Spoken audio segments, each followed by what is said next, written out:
class is going to be on laughter, and a lot of different aspects of that. But kind of way of introduction, so a lot of you don't know me, but anyways, I grew up and still live near the Boston, Massachusetts area of USA, but I've been in South Africa now for 3 months. So we came and we were in Durban for just over 2 months, working with COPT there. And again, that was great, that so many experiences, and kind of that was our introduction to South Africa. And now we've been down in Cape Town, just my husband and I, kind of exploring around. So that's where we are now. And then we'll be with the P2P group, God willing, for the next 2 weeks. So that's kind of our South Africa summary. So by profession, I am a nurse.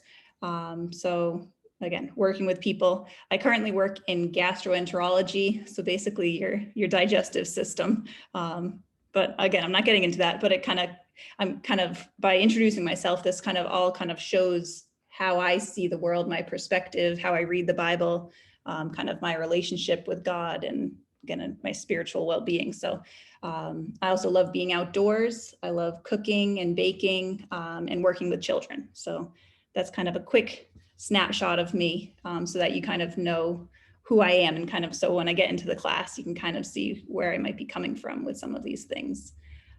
So I want to start with a song. So it's a Christadelphian song called I Cannot Count the Gifts. So I have a lyric video. So even if you don't know the song, you'll be able to see the words. So let me try sharing this. Just give me a moment.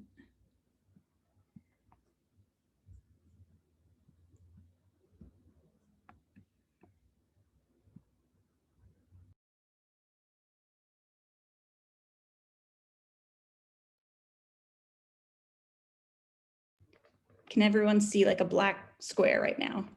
Yep. Okay, perfect.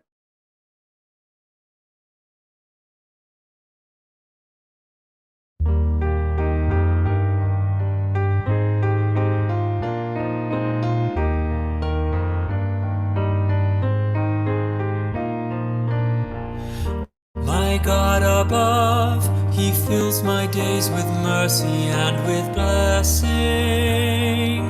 Every morning new, the hope I know enlivens me, my heart and soul refreshing. Like the morning dew, I cannot count the gifts He has given to me, like dew distilling on the earth, so fresh and so free, for life and health, for faith, love and unity. I thank Thee. His word of life revives my soul like dewdrops in the desert, as my daily bread. All this world boasts, the hope that He has given me is better. So to Him I have fled. I cannot count the gifts He has given to me, like dew distilling on the earth, so fresh and so free, for life and health, for faith, love and unity. I thank Thee. And in that day, His teaching, it will drop down as the rain, as dew upon the grass, when all the earth is made like unto Eden once again, with life that will not pass. I cannot count the gifts He has given to me, like dew distilling on the earth, so fresh and so free, for life and health, for faith, love and unity. I thank Thee. I cannot count the gifts You have given to me, like dew distilling on the earth, so fresh and so free, for life and health, for faith, love and unity.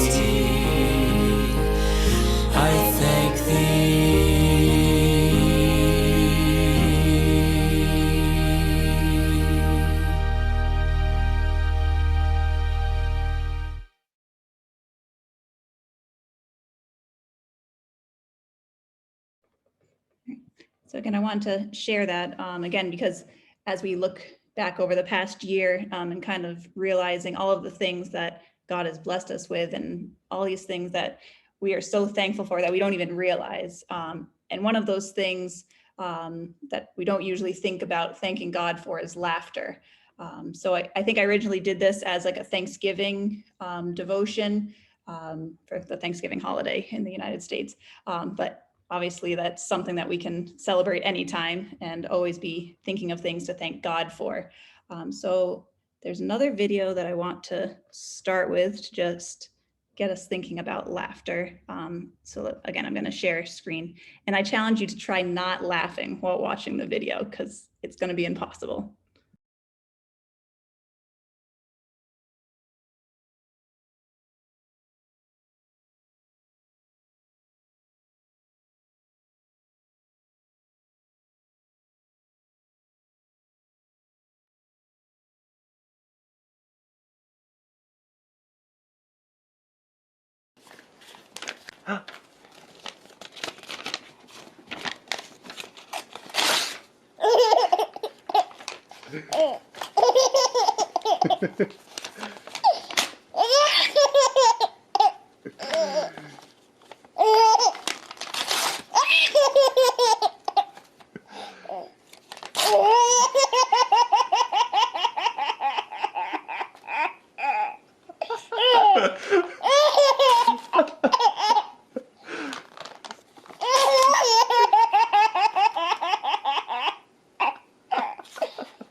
This one, Micah.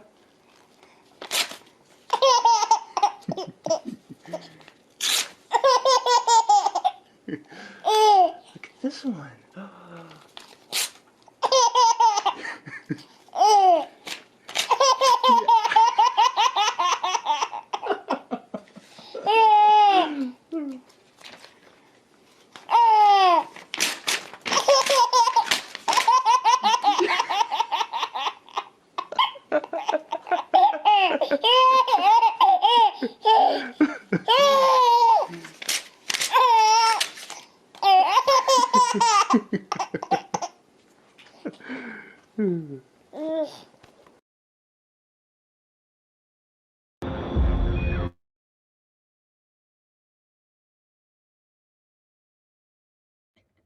All right, so again, if you're anything like me, you were laughing through that whole video, because again, laughter is contagious. There's a lot going on in that video. On the surface, yes, it's a dad and a baby just laughing. But again, my nursing mind, I break it down a lot more. So kind of I want to share some of the other things about laughter that God has designed. So again, it's interesting because you can enjoy laughter on a surface level, and then that's great. But as you learn more about kind of human social interactions, and it's how God's designed it all, it just makes you appreciate it even more. So again, laughter is wonderful, it's contagious, and we can just leave it at that. But again, I want to kind of dive a little deeper into that and figure out why. And that's a lot of what I like to do. I like to figure out why people do what they do, and why God has designed things a certain way. So we've all heard the saying, laughter is the best medicine, but do we know why this is? So again, on a physiological level, we laugh. When we laugh, muscles in our face, chest, and abdomen contract. Our blood pressure and our heart rate increases, and our breathing becomes irregular. So again, if you kind of heard these things, those don't sound like good things on the surface, because again, it's a similar state to a fight or flight stress response. Again, all of these, your body kind of getting into a stressful reaction mode, which doesn't sound good, but actually 20 minutes later, after laughing, all of those physiological measures actually drop below your baseline to an even calmer state than you were beforehand. And that can last for up to 45 minutes later. So again, the chemicals that are being released in your brain during laughter might kind of make you tense first, of all, but then it's going to help calm down your body. And again, this is amazing. If you've ever heard of anything like laugh therapy, or just watching a funny video, you're going to feel better after. And that's not by mistake. That's how God's designed it. So there's definitely physical benefits to laughter, with even deeper benefits than we realize. So I'm just going to share, again, for sake of science. Sorry if people don't like science. I have a lot of science in my life. So hold on, I'm just going to share some practical things. They're called the happiness chemicals. So let's see. All right. Can you see that? It says happiness chemicals and how to get it. Okay. So again, this, you can kind of find laughing under endorphin. So laughing, the chemicals, again, that get set off in your brain would be similar to exercising or listening to music. So again, those are going to set off endorphins in your brain. And those are actually natural painkillers. So we'll get into that a little more. There's also, again, just for general health, general well-being, these aren't accidents of why we feel better after doing these separate things. God's designed our brains and bodies to work this way. So also we'll just go over some of the other things, since I think this is a good visual to kind of give an overview. Dopamine is the reward chemical. So eating foods or eating a good meal, if you finish or achieve a goal, so getting enough sleep or having a bath, those are all kind of helpful things that are going to help set off and increase dopamine. Then there's oxytocin. Everyone loves oxytocin, the love hormone. So again, as humans, we're social creatures. So socializing is going to help set and increase oxytocin. Physical touch, petting animals, and helping others. All of these will increase your oxytocin levels. Then there's also serotonin, which is just going to help stabilize your mood. And so sun exposure, which I've gotten a little too much of recently in Cape Town. So sun exposure, again, getting that vitamin D is going to help increase your serotonin levels. Mindfulness, which again is a very broad term, and you might start hearing it, I feel like in modern day, the word mindfulness gets thrown around. But I think it's just taking the time to kind of reflect on how you're thinking, how you're feeling, your emotions, and kind of your inner body state too. So just kind of that slowing down and taking time to realize how you're doing is important for our well-being. And that's how I would kind of summarize what mindfulness means. Also being outdoors and being in nature, which is something that I know I like doing. That's going to help increase your serotonin levels. So again, these are kind of all different practical things. So if you're having a bad day, or if you need a pick me up, I know kind of just in practice, like I've found like, oh, like I feel better after listening to music, but you don't necessarily always know why. But that's because God's designed these different things to help increase certain chemicals in our brain in a positive way. There's that.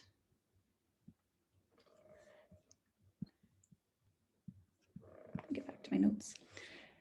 So let's see. So again, those are kind of on a mental level, the psychological level. So when we laugh, again, we looked at that, our brains release various chemicals that can decrease pain, decrease stress hormones, increase memory and alertness, and give us a sense of euphoria. Laughter also helps regulate and improve our immune system. There have been studies that sick patients that add laughter to their medical regimen reduce their pain and shorten their recovery times. So again, while these physiological and psychological benefits are tremendous, laughter is mainly used as a social tool, even without us realizing it. As we saw while watching the baby laughing in that video, laughter can be instantly contagious, but genuine laughter can't be controlled. It's actually closer to vocalizations of animals rather than human speech. So if you've ever, again, everyone laughs a little differently too, but if it's genuine laughter, sometimes people can sound absolutely ridiculous, but that's the best part, is when you just can't control your laughing and it's just genuine and pure. So again, we may have experienced this when we feel like we shouldn't be laughing, but just can't stop. I know some kids or even adults, when they get overly tired, it doesn't take much, but you'll just get set off and you don't want to be laughing, or I don't know, say a prayer's about to be said and you're trying to stop laughing, but sometimes people just can't stop their laughing. And again, babies can start laughing well before they speak.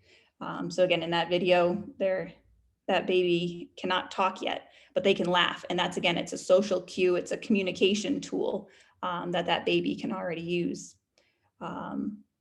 And again, you can kind of see how adults and babies are trying to interact even when they can't talk to each other. Again, adults are they'll do anything to try to earn those laughs.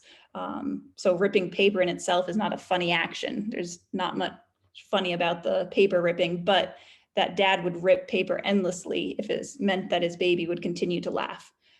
And the baby may genuinely think the paper ripping sound is funny, but he's also learning that his laughter makes his dad laugh, and that social connection strengthens their bond. Again, if you go back and watch the video closer, you'll see the baby's not looking at the paper as much as he's looking up at his dad and seeing his dad's reaction to his laughing. And so again, it's that cycle that kind of goes around, that they're connecting on that laughter level. Again, you can kind of think of laughter almost as like a currency. If you're exchanging that currency with someone and sharing it, and it can go back and forth. So there's genuine laughter that we can't control, but most of the time we're using laughter as a communication tool that we are controlling. This kind of laughter is usually used to smooth over a social interaction with someone. And actually, if you, again, say you're not in a conversation, you're just observing it. Again, people watching is one of my hobbies, just to, again, seeing how people interact is interesting to me. But again, if you were just to observe a conversation, most of the laughter in a conversation is actually done by the talker and not the listener. And it's usually with statements that are not supposed to be funny at all. In one study, 80 to 90% of the laughter during conversations followed phrases like, "I'll see you later," or "It's nice to meet you." So again, the talker would say something like that and then laugh briefly after. And then the listener may give a laugh back, not because they think the statement was funny, but it's just an acknowledgement of the other person. So again, this is that laughter as a currency, say, or that social interaction cue. Laughing in response to someone else shows our agreement, understanding, and recognition. So again, it's that social currency, like I was saying, that we can spend freely. That being said, laughter can also tell us a lot about people's relationships. And even though there's genuine laughter and fake laughter, our brains are able to detect the difference between polite laughter and spontaneous laughter. There's a difference oops, hold on, my notes are messed up. Like laughter between friends and laughter between strangers. You can tell the difference. Again, when I'm at work, I'm more friendly. I've got more of a connection and a bond with my coworkers that I'm with every day than with a patient that I'm with briefly. So again, I am going to laugh differently with my coworkers that I know well versus the patient. Again, not that this is fake or not that it's different, and that laughter kind of tells you that you have different relationships on different levels. And again, thankfully I do work with a group of nurses, and we do laugh a lot at work, which is good. That makes it a whole lot easier and better to get through the day. But sometimes we joke that we keep laughing because we're 1 inch away from tears of insanity on some days. So again, that's just part of the job. So as always, when there's something so prevalent and important in our lives, of course, the Bible is going to address it. And again, for sake of time, I can't get into the depths of Bible examples of laughter, but I recommend when you're reading the Bible to keep an eye out for when these examples come up, because laughter, happiness, these things are going to come up in your readings more than you may realize. So now that you are aware of it, to kind of make note of it, because it's a blessing that God has given us. So again, we should kind of watch out for it and use it. So here's a few of my favorite verses related to laughter. I'm just going to read through them. And then we will have discussion time too. Again, if anyone has a pressing comment that they might forget, please just jump in and say it as I go. You don't have to wait until the end either. So this verse is Psalm 126, verse 2. Then our mouth was filled with laughter and our tongue with shouts of joy. Then it was said among the nations, the Lord has done great things for them. Again, the next one is Proverbs 17, verse 22. This is one of my favorite Bible verses, and it's well known, so you probably already know it. A joyful heart is good medicine, but a crushed spirit dries up the bones. Ecclesiastes 3, verse 4. Again, a time for everything. There's a time to weep, a time to laugh, a time to mourn, and a time to dance. Again, God's designed us this way. God's designed life to be this way, to have the full experience of emotions. Proverbs 31, verse 25. Strength and dignity are her clothing, and she laughs at the time to come. Again, the parable of the faithful woman. Again, she's not laughing with kind of mockery. She's laughing with confidence, laughing with kind of strength and courage that she knows with God, she'll be able to face whatever's coming. Again, maybe when we talk about laughter, the first thing that comes to mind is the story of Abraham and Sarah with Isaac. And again, that can be a full class of itself in laughter. But Sarah said, God has brought me laughter, and everyone who hears about this will laugh with me. And that was Genesis 21, verse 6. And again, New Testament wise, we've got Luke 6, verse 21. Blessed are you who hunger now, for you will be satisfied. Blessed are you who weep, for you will laugh. Again, it's come up in a couple of verses that almost kind of, you've got a full range of emotions with kind of weeping on one extreme and laughter on the other extreme. And again, this is not by mistake. God's designed us with a whole array of emotions, and even moment to moment, we could be crying one moment and laughing the next. And again, it's us experiencing life. So there's Job 8, verse 21 is the last verse that I have right here. God will yet fill your mouth with laughter and your lips with shouting. Again, Job he went through a lot of trials and tribulation, and yet he could still say that God was going to, again, bring about laughter in a time of prosperity. So again, those are Bible verses. There's a lot more when we have the discussion time. If you have your own kind of verses that you think of when it comes to laughter, please share those. Again, there's a story about an elderly patient while dying mentioned to his family, "We sure have had a lot of laughs." Again, even though this seemed out of place for his mourning family, it was his way of looking back on his fading life with contentment, remembering all the happy times. Again, the pure moments of joy where his family could share in laughter were what he wanted them to remember the most. So life is hard, and we need our brothers and sisters to help us through as we walk towards God's kingdom. Laughter has its place, and I know it's not always appropriate. Again, the Ecclesiastes verse, there's a time for everything. But may we continue to use it when able to help strengthen our bonds. Again, use that free social currency that we have of laughter to kind of bring us together. At the same time, on the flip side, laughter can also be used as a negative tool, as a tool of power and rejection. Again, that's not our focus of tonight's devotion, but to kind of keep that in mind, that can be something that we observe, or we can feel if we see other people laughing and think it might be directed at us, or sometimes someone might feel left out of a group because certain people are laughing about something and they might not be a part of that. So again, there's a whole other kind of social aspect to that. So just being mindful of those around us as well. So again, I could go on and on about laughter, and there are people who study laughter as their full-time profession, but I'm going to leave it here. And again, the beauty of laughter is that although you don't need to fully understand how it works to reap all the benefits that laughter that God has designed. And for that, again, next time we say a prayer or in closing prayer, and just make sure we're thanking God for laughter in general, and try to keep and be mindful about all of the things that God has blessed us with that we might forget to thank him for.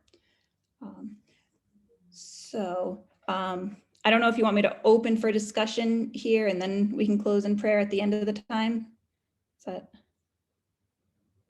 I think we can do the prayer first, and then what Okay. happens during discussion, if some people do need to log off earlier, then they are welcome to log off without us having to stop the discussion and pray.